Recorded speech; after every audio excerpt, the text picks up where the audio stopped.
வெற்றிகரமாக நிலைநிறுத்தப்பட்ட ஐரோப்பிய விண்வெளி ஆய்வு நிறுவனத்தின் புரோவா-3 செயற்கைக்கோள்கள் 150 மீட்டர் இடைவெளியில் அருகருகே பயணித்து சூரியனின் புறவெளி பகுதியை ஆய்வு மேற்கொள்ளும் என விஞ்ஞானிகள் தகவல். அமெரிக்காவின் கலிபோர்னியா மாகாணத்தில் 7.0 ரிக்டர் அளவில் சக்தி வாய்ந்த நிலநடுக்கம். கடற்கரைக்கு 37 மைல் தூரத்தில் நிலநடுக்கம் மையம் கொண்டிருந்ததால் சுனாமி எச்சரிக்கை விடப்பட்டு வாபஸ். அமெரிக்காவிலிருந்து வெளியேற்றப்படுவோரில் தங்கள் நாட்டு குடிமக்களை மட்டுமே ஏற்க முடியும் என மெக்சிகோ அதிபர் திட்டவட்டம். ட்ரம்ப் அதிபராக பதவியேற்ற பின் இதர நாட்டினரை அந்தந்த நாடுகளுக்கு நேரடியாக அனுப்ப வேண்டும் என வலியுறுத்தல்.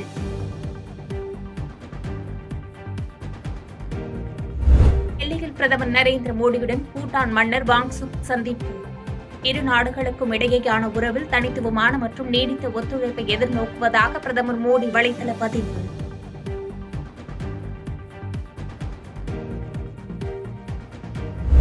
ரயில்களில் முன்பதிவு இல்லாத பொது பெட்டிகளை அதிகரிக்க பிரதமர் மோடி உத்தரவிட்டுள்ளதாக மக்களவையில் ரயில்வே அமைச்சர் தகவல். இம்மாத இறுதிக்குள் 1000 பொது பெட்டிகள் இணைக்கப்படும் என்றும் அறிவிப்பு.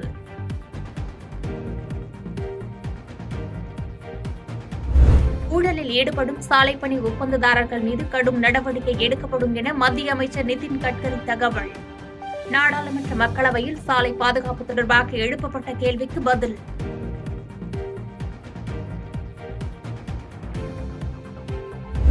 பாபர் மசூதி இடிப்பு தினத்தை முன்னிட்டு உத்தரப்பிரதேசத்தில் பலத்த பாதுகாப்பு. வன்முறை நிகழ்ந்த சம்பல் மசூதி அருகே கொடி அணிவகுப்பு நடத்திய போலீசார்.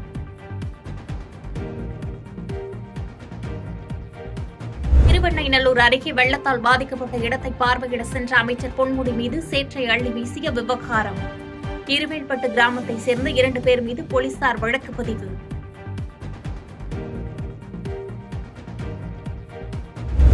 பெஞ்சல் புயல் நிவாரண நிதியாக கூடுதல் தொகை வழங்க வலியுறுத்தி சட்டப்பேரவையில் காங்கிரஸ் கட்சி விவாதம் செய்யும்.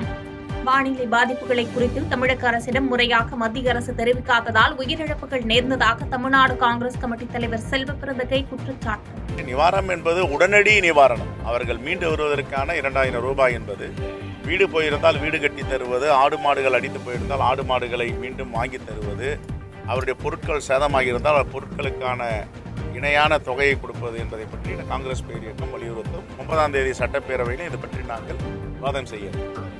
எங்களை பொறுத்தவரை இந்த துயரமான சம்பவத்தில் அரசியல் செய்வது, மக்கள் துன்பத்தில் இருக்கும்போது அரசியல் செய்வது நாகரிகம் இல்லைன்றதான் நாங்கள் பார்க்கிறோம். எதிரணியினர் அம்மாவிற்கு புகழ் அஞ்சலி செலுத்தினாலும் உண்மையான ஆட்சியை நாங்கள் தான் அமைப்போம் என்று டிடிவி ஓபிஎஸ்ஐ மறைமுகமாக விமர்சித்த அதிமுக முன்னாள் அமைச்சர் செல்லூர் ராஜ்.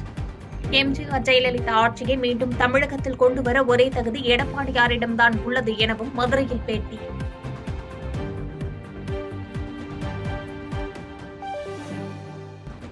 மழை வெள்ளத்தால் பாதிக்கப்பட்ட கடலூர், விழுப்புரம், திருவண்ணாமலை மாவட்டங்களில் அரையாண்டு தேர்வுகள் ஒத்திவைப்பு. 3 மாவட்டங்களில் மட்டும் ஜனவரி 2ஆம் தேதி முதல் 10ஆம் தேதி வரை அரையாண்டு தேர்வுகள் நடத்த உத்தரவு.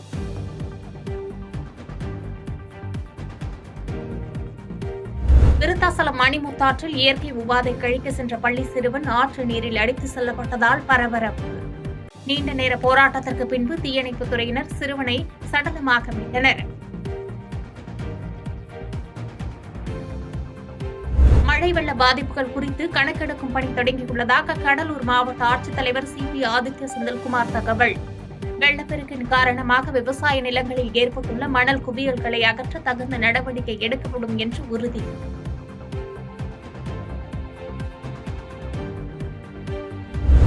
திருப்பூர் மாவட்டம் அவிநாசியில் நடைபயிற்சி சென்ற நபரை வெட்டி கொலை செய்த சம்பவத்தில் மனைவி உட்பட 8 பேர் கைது.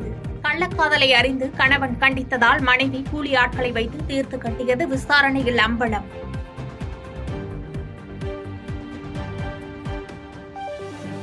ஸ்ரீரங்கத்தில் கூட்டு குடிநீர் திட்ட குழாய் உடைப்பை சரி செய்யும் பணியின் போது ஏற்பட்ட மண் சரிவில் சிக்கிய மாநகராட்சி ஊழியர் சுமார் 2 மணி நேரத்திற்கு பிறகு உயிருடன் பத்திரமாக மீட்பு. 20 அடி பள்ளத்தில் மண்ணில் புதைந்த நபரை போராடி உயிருடன் மீட்கப்பட்ட காட்சி.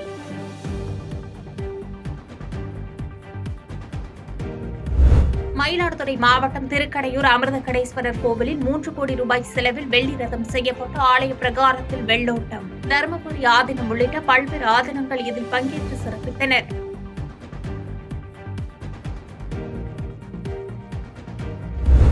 திருவாரூர் மாவட்டம் நன்னிலத்தில் முதுகெலும்பு தசைநார் வலுவிழப்பு என்ற அரிய வகை நோயால் பாதிக்கப்பட்ட 5 மாத பெண் குழந்தை 16 கோடி ரூபாய் மதிப்புள்ள மருந்து செலுத்தப்பட்டால் தான் உயிர் பிழைக்க முடியும் என்பதால் தமிழக அரசும் பொதுமக்களும் உதவிக்கரம் நீட்ட வேண்டும் என பெற்றோர் கோரிக்கை.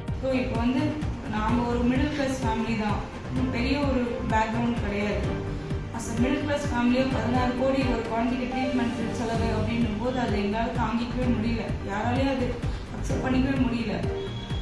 இப்போ எங்கள் பிரச்சனையை நாங்கள் மக்கள்கிட்ட கொண்டு வரோம். மக்களாகிய நீங்கள் உங்களோட ஹெல்ப் சப்போர்ட் எங்களுக்கு வேணும்.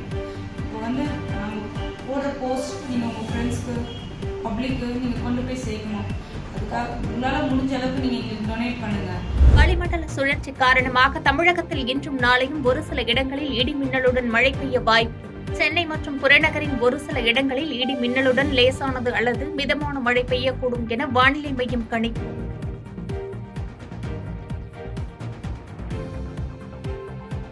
வங்கக்கடலில் நாளை குறைந்த காற்றழுத்த தாழ்வு பகுதி உருவாக வாய்ப்புள்ளதாக இந்திய வானிலை மையம் கணிப்பு. மேற்கு வடமேற்கு திசையில் நகர்ந்து 12ஆம் தேதி தமிழ்நாடு இலங்கை கடற்கரை பகுதிகளை அடையும் என்று தகவல்.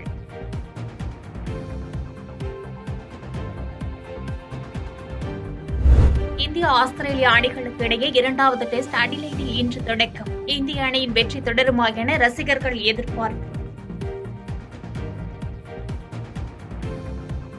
பாதகம் செய்பவரை கண்டால் நாம் பயங்கொள்ளலாகாது பாப்பா, மோதி மிதித்து விடு பாப்பா, அவர் முகத்தில் உமிழ்ந்து விடு பாப்பா.